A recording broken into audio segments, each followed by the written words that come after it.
ইসলাম বলে যে শাসক নির্ধারণ বা নির্বাচন করার ক্ষমতা তাদেরই যারা একজন শাসকের ভালো মন্দ অন্তত যাচাই করতে পারে। আচ্ছা, তো বাংলাদেশে এখন যেই গণতান্ত্রিক ব্যবস্থা রয়েছে তার সাথে আপনার বা আপনার দলের রাজনৈতিক বিশ্বাস সাংঘর্ষিক কিনা? কেননা বাংলাদেশের সংবিধানে তো রাষ্ট্র ক্ষমতার একমাত্র উৎস হিসেবে জনগণকে স্বীকৃতি দেয়, যে এটা শরিয়া ভিত্তিক রাষ্ট্র ব্যবস্থা দেয় না।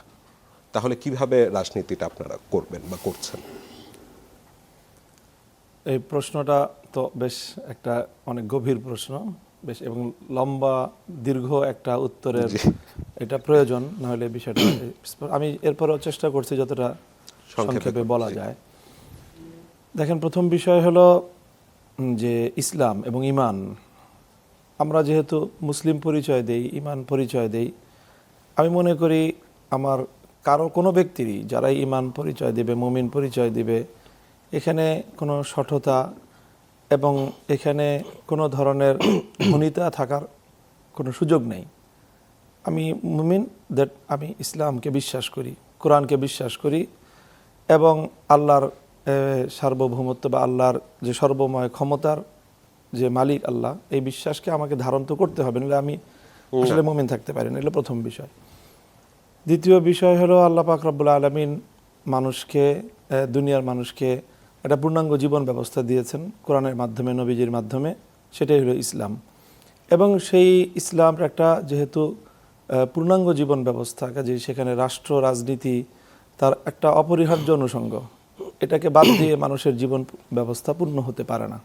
এটা 2 নম্বর কথা। আল্লাহর দেওয়া সেই পূর্ণাঙ্গ জীবন ব্যবস্থাটার নামই হলো শরিয়া, ইসলামী শরিয়া।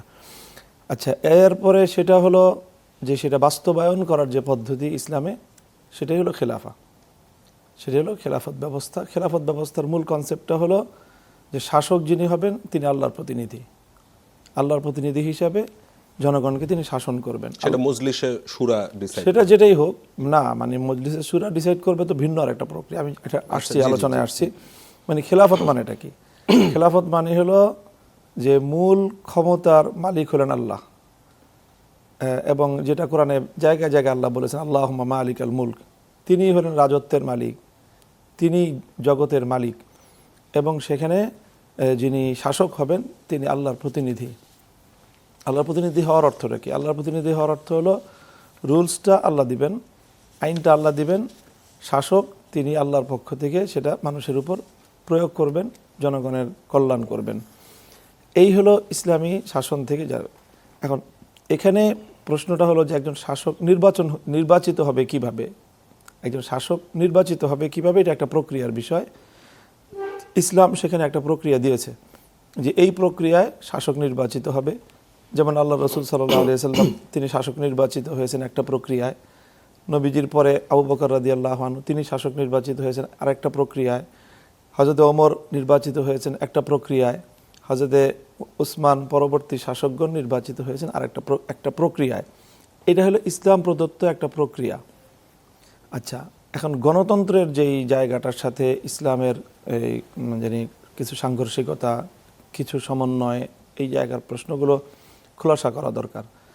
অনেকে ঢালাওভাবে গণতন্ত্রকে মানে ইসলামীকরণ করার চেষ্টা করে, আবার অনেকে ঢালাওভাবে গণতন্ত্রের প্রত্যেকটা বিষয়কেই ইসলামের সাথে কন্ট্রাডিক্টেড সাব্যস্ত করার চেষ্টা করে।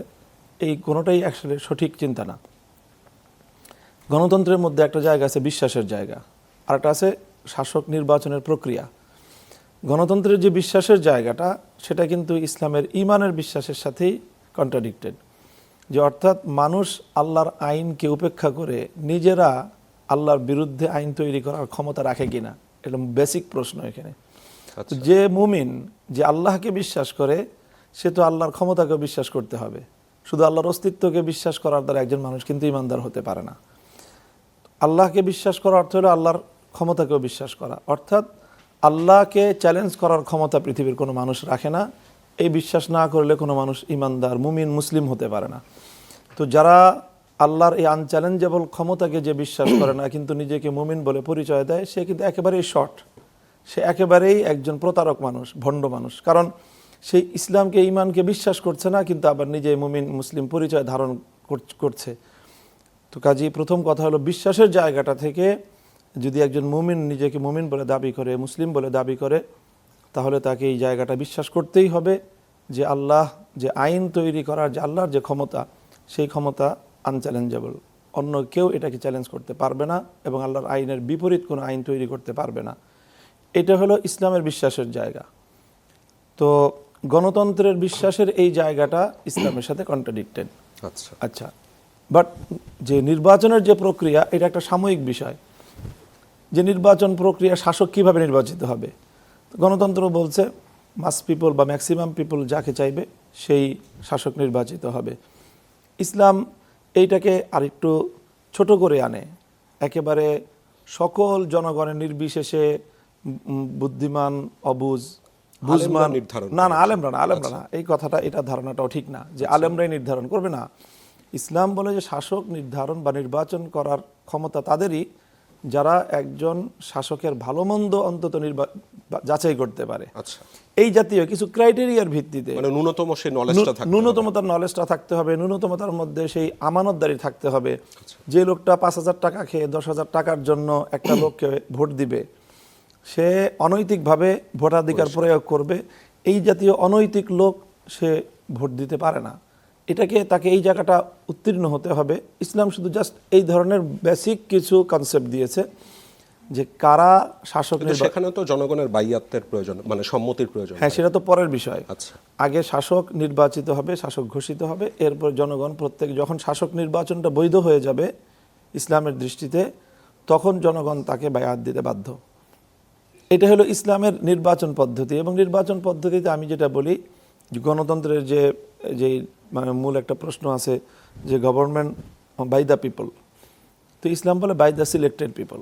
জাস্ট শুধু এতটুকু, পরিষ্কার। যে সকলের দ্বারা না, মানে যে যারা ন্যূনতম নৈতিকতার মানে এবং ন্যূনতম জ্ঞান যারা আছে, যে একজন ভালো শাসককে খারাপ শাসক থেকে, ভালো মানুষকে খারাপ মানুষ থেকে পার্থক্য যে করতে পারে, সে ভোটাধিকার প্রয়োগ করবে।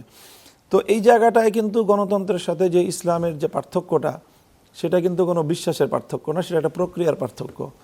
তো কাজেই আমরা যেটা মনে করি যে যেহেতু বর্তমানে বাংলাদেশে ইসলামিক পদ্ধতি কার্যকর নেই, এখন যে পদ্ধতিটা কার্যকর আছে এই পদ্ধতিটাকে আমরা অনুসরণ করতে বাধ্য প্রসেসের কারণে।